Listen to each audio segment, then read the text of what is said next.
I'm the Deputy Governor of Jakarta in charge of industry, trade and transportation.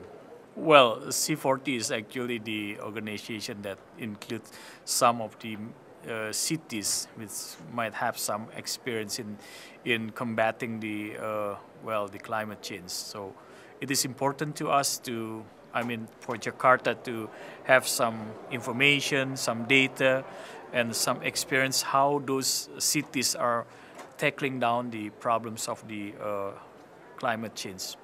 So it's important. Rather than doing ourselves how to combat the problems of the climate change, it's better, I think, to get some more information and some experience that might have been more useful, I think, to Jakarta. Jakarta has some focus on how to look at those people with low income. So those people are really prone to the climate change. Say, for example, the impacts of climate change, which is giving some sort of floodings to the city. They're quite prone because those low income or maybe quite less income people, normally they don't have capacity and capability to fight or combating this kind of impact, the flooding. So we are very much interested to focus on these people, and the number of these people is quite also big, like 3.48%. So we are very much concerned that they are not going to be becoming, say for example, they are at the level of nearly poor people, but due to this climate change impact, they might be becoming like very poor people. So this is very much of the concern of the government, not to let these people be in a very disastrous situation. Jakarta has two big problems, in fact.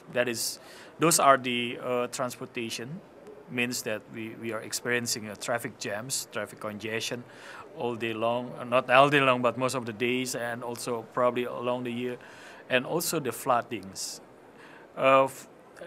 Flooding is becoming one of the problems that we are able now to tackle them, because we are successful already to establish the construction of the East Canal, which is completing the half of the circle of the canal, which is protecting the city from the upstream flush of water. But the second things that quite prominent also for us to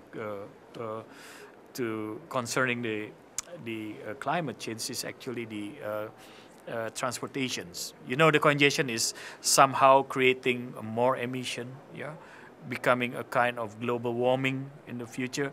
So this is a kind that we have to combat. To restructure the transport system that we have, giving more public transport development as compared to private vehicles, for example, establishing the completion of the road network infrastructures. Those are the things that we have to do in these very coming years in order to combat the results of the unsolved congestion if you are not doing anything, because the more and more traffic congestion you have, the more and more emission you have, and this emission is creating something to the climate change as well.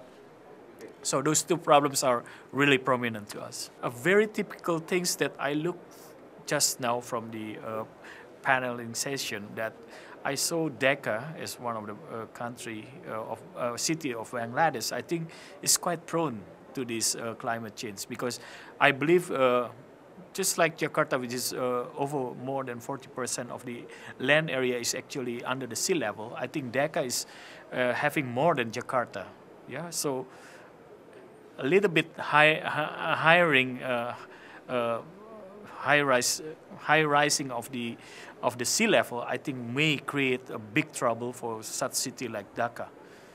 Just like what I was telling you about Jakarta, whenever you are not able to combat the exploitation of the groundwater, it may create this land subsidence that may create more and more land area which is under the sea level. Dhaka is, I think, quite prone to this problem too.